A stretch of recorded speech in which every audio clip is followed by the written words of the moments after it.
Dua Laparan aku tu sahabat bara. Very good. Dua.Salam sampai masih kan agak parah tu dah sih. Yes good.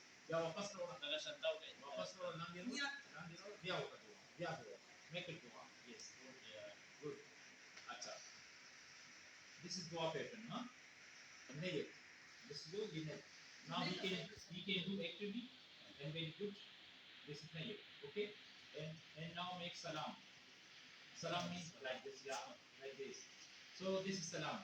So it means he is performing all his functional abilities, functional restoration movements, and he restored all patterns which are necessary for the functional restoration. Like the palm should be like this, it should be upward, and he's doing well.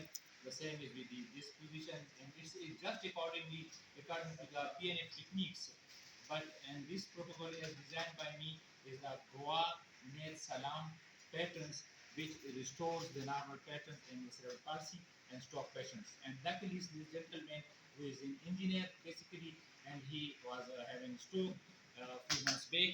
Now he has almost recovered, and he is performing these functions very effectively and very good. Thank you.